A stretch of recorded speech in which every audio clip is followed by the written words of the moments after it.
Hi, it's Nikki Lowe and welcome to the Wisdom for Working Mums podcast show. I'm your host, and for nearly 2 decades now, I've been an executive coach and leadership development consultant. And on this show, I share evidence-based insights from my coaching, leadership and psychological expertise, and inspiring interviews that help women like you to combine your work, life and motherhood in a more successful and sustainable way. Join me and my special guests as we delve into leadership and lifestyle topics for women, empowering you to thrive one conversation at a time. I'm so happy that you're here, and let's get on with today's episode. Welcome to the Wisdom for Working Mums podcast. I'm your host, Nikki Lowe, and whether you're a returning listener or you're here for the first time, welcome. Today, we're exploring a topic that I think can profoundly impact how we lead, both at home and at work. Have you ever tried to help someone, maybe your child, a team member, a friend, only to later realise that your well-intended support may actually have held them back? That's exactly what happened to me one morning recently. My son started secondary school in September, so he's been navigating a whole new school, whole new friends, whole new system. And one of the things that I'm noting as a parent is you have to empower them more. Like, I don't know who his teachers are. I don't really know much about the lessons he has. There's quite limited communication from the school. There's enough and it's good quality, but there's not as much as you would get at primary school. And this one school morning, he rang me from the school bus really distressed because he'd forgotten his food and nutrition ingredients. So basically they're doing cooking, I don't know what they call it these days, food science on the curriculum. And we'd been sent a list of ingredients they needed to have each week. And we'd gone out and brought those ingredients, we'd packed them up in a bag, and they were ready for him to take to school. But on that morning, he'd actually forgotten to pick them up, and I'd forgotten to remind him. And so he called me from the school bus on his way to school, panicking, and he was convinced he was going to get a detention because, as I say, he's navigating the school system, and they clearly put in place consequences for forgetting your homework. And panic had set in for him. He was getting really distressed, and he was begging me to bring the ingredients into school. And I felt the pull to rescue him. Every fibre in my being wanted to fix the problem.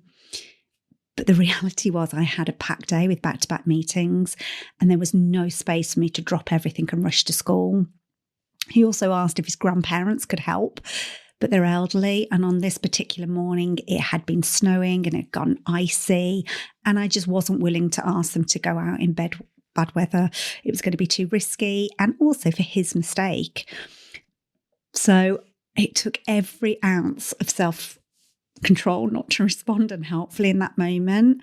A big part of me was like, I just want to go make this right for him, but I couldn't. So instead of trying to fix him or fix it for him, I encouraged him to try and regulate his emotions because he struggles with that, and actually take responsibility in that moment. I said, go and see your teacher as soon as you get to school. And kind of left it at that. And by lunchtime, I was battling mum guilt. Should I have found a way to help? I wonder if he was struggling. And I messaged him, but they're not allowed to have their phones during the day, which is fine. And when I finally saw him at the end of the day, I was like, eagerly asked what happened. And he just shrugged his shoulder and said, oh, it was fine. My teacher had a spare set of ingredients. And that moment was like a light bulb going off, because I didn't jump in to fix things for him. He had built his resilience, adaptability and problem-solving skills in that situation. He'd shown himself that even when things feel difficult and he's distressed, if he takes action, he can find his way through it. And there's a psychologist called Dr. Daniel Amen, and he's quite famous because he goes on a lot of podcasts, but what he's most famous for is being kind of like this Hollywood psychologist. And he works with people like Justin Bieber and Miley Cyrus, and they credit how helpful he's been when they've been in situations where they've struggled. And he says, if you do too much for your children, you increase your self-esteem by stealing theirs. Let me say that again because I think it is so powerful. If you do too much for your children, you increase your self-esteem by stealing theirs. And I was like, wow, that's powerful. And that's not just true for parenting. I think it's true for leadership too. And that experience with my son really made me reflect on something that I've seen happen in the workplace time and time again. Leaders who accidentally diminish their teams. Because I was at risk of jumping in and rescuing my son and accidentally diminishing him, his potential and his learning. And before I dive into this research on leadership and accidental diminishers, I wanted to let you know that I've created a free download to go along with this episode. So head over to luminate-group.co.uk/podcast/157. That's episode 157. And this research comes from a lady called Liz Wiseman, and she's author of the book Multipliers. And actually, she spent years researching the difference between two types of leaders. And how this came about was I think she was VP of HR for the large software and technology company Oracle. And what she talks about in her book is that over her career, she started to notice a pattern. There were leaders who could have like a team of 10 people, but they would get the productivity, the motivation, the creativity, the efficiency. And it was like they'd got 15 people on their team. And then there were leaders who could have 10 people on their team, but they would get the productivity, motivation, innovation, creativity, output. And it was like they only had 5 people on their team. She got curious about this, and it led her to write this book called Multipliers. And she wrote it with Adam Grant, who is an academic kind of researcher who at the time was fairly unknown, but now he's very well known. And their book talks about these two types of leaders, what they call multipliers, leaders who amplify the intelligence, capability, and performance of people, and diminishers, leaders who accidentally and unintentionally reduce their team's contributions, often with the best intentions. And here's the shocking truth. 80% of diminishers don't even realize they're doing it. That means most leaders are unknowingly holding their people back, just like I almost did with my son. As Wiseman's research found that teams working under multiplier leaders are twice as productive and engaged compared to those under diminishers. And multipliers bring out the best in their people by trusting them. So they trust their teams and they delegate ownership and responsibility. They create space for others. They encourage contributions and fresh thinking. They challenge and stretch their team, like they push them to do more than I suppose they thought was possible. And they develop leaders, so they grow intelligence rather than keeping control. And I want you to think about the best leaders you've ever worked with or for. What did they do differently? The chances are they were a multiplier. But here's where it gets even more interesting. Most leaders don't mean to be diminishers. They just haven't been given the tools to lead effectively. Research shows that many managers become accidental managers, meaning like they get promoted because they were good at their technical role, but they've been given little or no leadership training. So they default to what feels natural. And I can relate to that. Like when I first became a manager, I was completely accidentally. So what can happen is that we can jump to trying to solve problems instead of coaching others to solve their own problems, doing things themselves instead of delegating. Because if we're used to being an individual contributor and doing the work ourselves, it can be really difficult to learn how to do work through others. And it can mean moving fast, getting that drive, that let's just get on and do, instead of creating space for others. The good news is, though, that small shifts in our behaviour can create huge performance gains. So what I wanted to do was share with you 10 accidental diminisher behaviours and share what we can do instead of accidentally being in these behaviours.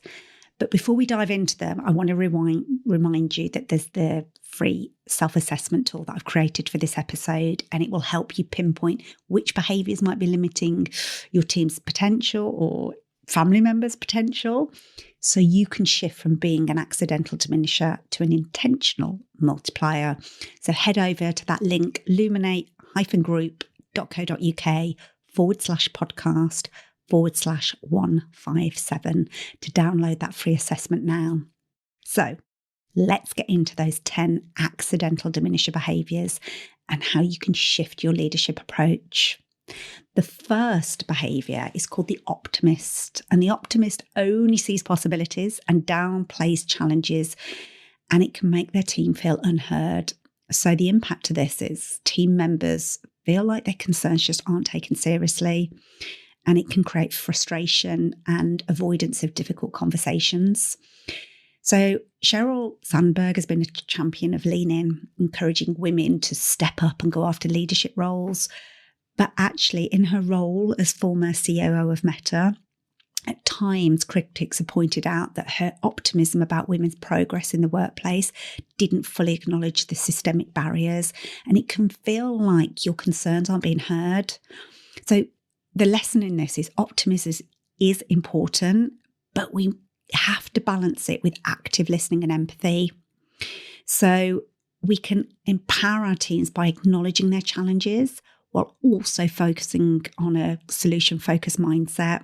So instead of kind of saying, oh, it'll all be fine, you can ask, okay, what support do you need to navigate this?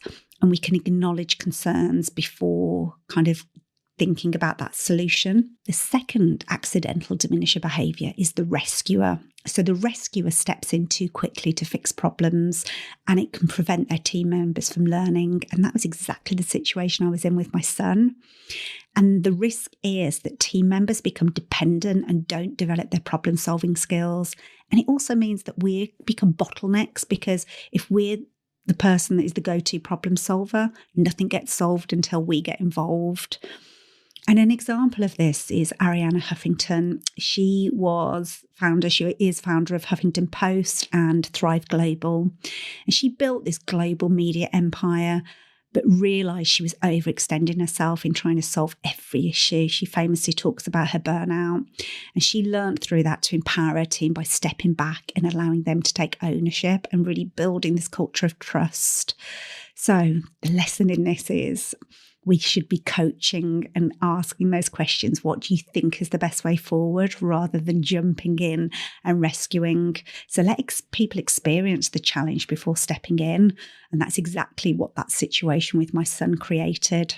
The third accidental diminisher behaviour is the pace setter. So the pace setter sets a really intense pace and high expectations and assumes that others will keep up. And the impact of this is that team members can shut down or withdraw because they can't match the leader's speed, and it can create burnout instead of that kind of sustainable performance and excellence. And an example of this is Marissa Mayer. She was the former CEO of Yahoo. She was known for kind of pushing high expectations and extreme work hours at Yahoo and expecting people to work at a pace. And whilst it drove short-term results, it also led to burnout and disengagement. So high standards really need to be paired with that realistic pacing and an awareness of the people. So let's set ambitious goals, but let's check in with our people to make sure that actually it's having the right impact. The fourth accidental diminisher behaviour is the rapid responder. And the rapid responder tends to jump in with answers before the team has had a chance to process or contribute. And it can mean that others just don't develop that decision-making skills because they wait for the leader's answer. And it can create a reactive team rather than a proactive one. And I think an example of this is Jeff Bezos from Amazon was known for sending out an email asking his team a question. And before other people had a chance to respond, he would send an email answering on their behalf. And another example is Whitney Wolfe Herd. She's the founder and CEO of Bumble and also was the co-founder of Tinder. And she's a dynamic and fast-paced leader, but she's learned the power of pausing to allow her executive team to bring their ideas rather than always having the immediate answer. So it's a reminder that the silence can be a leadership tool. Give people space to think. I've also been working on a global culture program for a large financial firm, and their CEO has actually recognised that if he's the first person to speak in a meeting, nobody else will speak afterwards. It diminishes everybody. So here's like micro initiative that he's bringing along with loads of other things to the culture changes. He's always the last person to speak in a meeting. He wants to hear everybody else's ideas before he takes up any space. So when someone asks a question like, what do you think? Just hold space for them to problem solve. Just ask them, so what do you think, before I respond? The fifth accidental diminisher behaviour is the protector. And this is where leaders really shields the team from difficulties, and it can unintentionally limit their growth. And again, this is something that could have happened with my son. I could have tried to shield him from the difficulty of forgetting his ingredients. But actually, if we do that, people miss those critical learning experiences that help them learn and build resilience, and it creates a dependency. And Michelle Obama, in her book, The Light We Carry, really talks about how her mother and father really set her up for her resilience. She talks about how they let her struggle through challenges instead of protecting her from difficulties.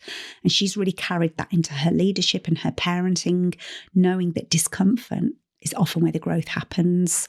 So instead of shielding people, let's support them. So kind of, how can I help you?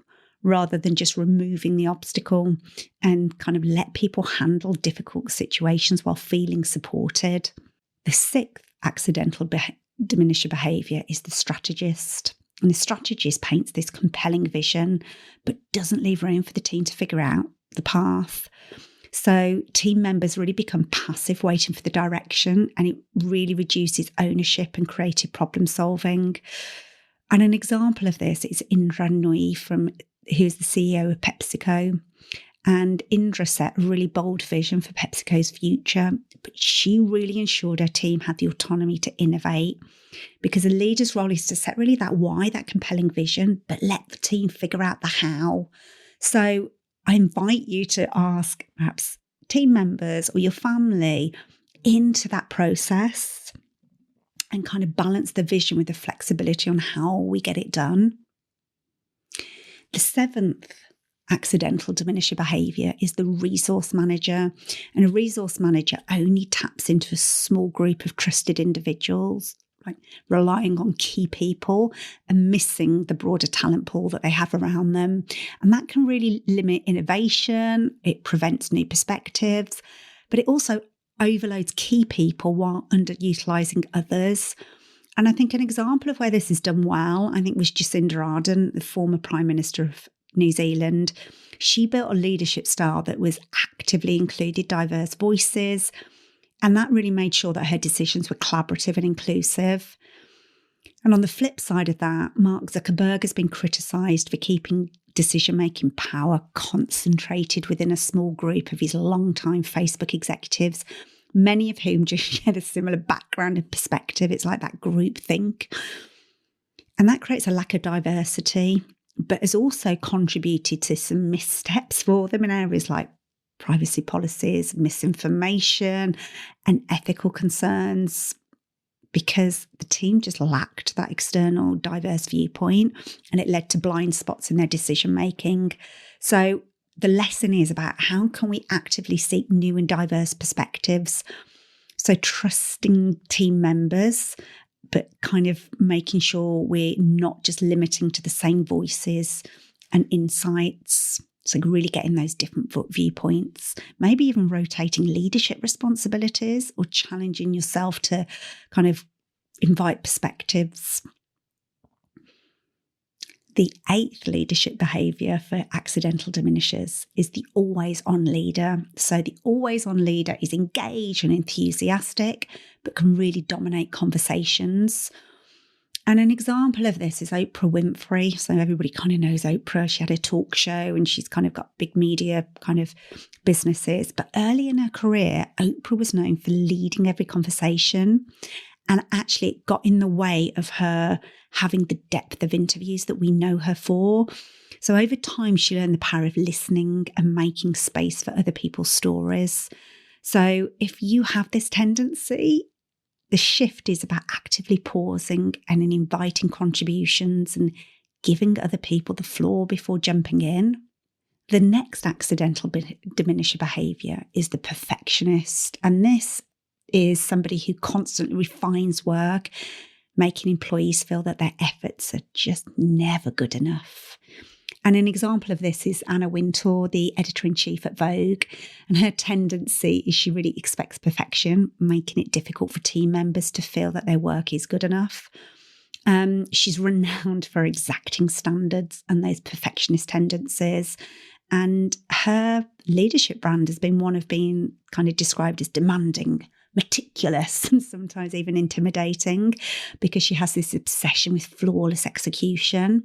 And while her high standards have really helped shape Vogue into that kind of global fashion powerhouse, it's also created a culture of fear and second guessing. So employees can hesitate to present ideas or take risks, or just fear that their work won't meet her impossibly high expectations. So it's like the opposite of psychological safety, because that can stifle creativity, and especially in an industry that thrives on that creativity and like bold experimentation. So when perfection is the only acceptable standard, you're not going to get people giving their best because they're going to be trying to avoid mistakes. So it goes without saying, excellence is important, but perfect is the enemy of that progress. So it's about balancing high standards with that psychological safety so that people can experiment and learn from their mistakes and refine ideas over time. And the 10th accidental diminisher behaviour is the idea fountain. So this is somebody that constantly generates new ideas, but it can overwhelm their team when shifting priorities. And an example of this is Sarah Blakey, the founder of Spanx. She is this idea powerhouse, but she had to learn to really prioritise execution over endless brainstorming. And another example of this is Walt Disney. Like Walt Disney was just the most creative, kind of had ideas pouring out of every cell in his body. But it just meant that there were so many ideas, nothing was getting done. And it took his brother, and his brother was the kind of guy that said, right, we're now going to execute on them, and helped him kind of prioritize and move just from the ideas to making them a reality. And without that kind of his brother's support, we wouldn't know Disney for what we do these days. So the lesson is to kind of really prioritize before sharing every idea. So instead of flooding people with ideas, perhaps asking, what moves us forward most, or filtering before you overload your team. So I know I've just shared those 10 accidental diminisher behaviours quite quickly, but I really wanted you to take a moment to reflect. Which of these tendencies might be yours? And here's the truth. We all have the ability to diminish people around us at times. It's not a question of if you do, it's a question of which one and when. And that's exactly why I created that free assessment to help you identify your accidental diminisher tendencies and start making small shifts towards being a multiplier instead. So take a few moments to go through the self-reflection questions and uncover the behaviours that might be unintentionally limiting your team, your colleagues, or even your children. And you can download it now over at luminate-group.co.uk/podcast/157, because it will help you think about which accidental diminisher behaviours do you lean towards. Have a think about how they might be impacting people around you, and also think about what's the small shifts to become more of a multiplier. So before you move on with your day, go grab that free self-assessment at luminate-group.co.uk/podcast/157. And there's a quote by John C. Maxwell that I think kind of captures today's conversation. And it's that leadership is not about titles, positions, or flowcharts. It's about one life influencing another. And it reminds us that leadership isn't just about our roles at work. It's about how we show up in all areas of our life, whether you're leading a team, mentoring a colleague, raising a child, or even supporting a friend. Your impact comes from how you empower others, not just from what you do yourself. And that's exactly what being a multiplier is all about. And it reminds me of the leadership transformation that Mary Barra, who is the CEO of General Motors, and she's the first female CEO of a big three automotive company. And early in her career, she was known as a problem solver. She was deeply involved in every detail and often took it upon herself to fix issues quickly. But as she moved into more senior leadership roles, she realised that her job wasn't to have all the answers. It was to create an environment where her team could find the answers themselves. And she made a pivotal shift from telling to asking about creating a culture of accountability and empowerment at General Motors. And instead of micromanaging, she encouraged open communication, bold decision-making, and I suppose giving her teams the confidence to take ownership. And the result was, pretty powerful. GM transformed under her leadership, had more innovation, and she navigated some massive industry shifts, and they became a more agile, forward-thinking company. And the research backs it up. Studies show that leaders who create space for their teams to take ownership and grow outperform those who micromanage and dominate decision-making. And I think Liz Wiseman's research found that teams under multipliers produce twice as much as those under diminishers. So I want to ask you, where can you step back to allow someone else to step up? How can you ask more and tell less? And where might you be holding on too tightly?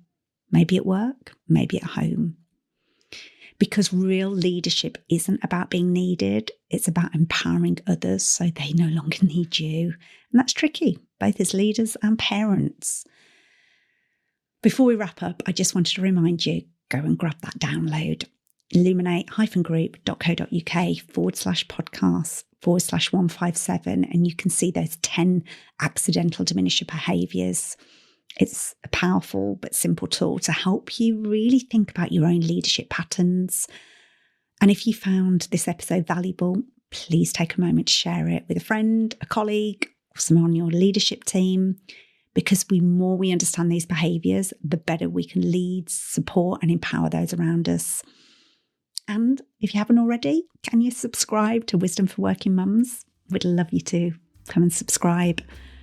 So until next time, thanks for listening and take care.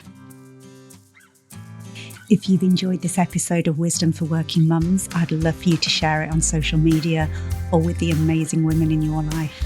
I'd also love to connect with you, so head over to illuminate-group.co.uk where you'll find ways to stay in touch. And if this episode resonated with you, one of the best ways to support the show is by subscribing and leaving a review on iTunes. Your review helps other women discover this resource, so together we can lift each other up as we rise. So thanks for listening. Until next time, take care.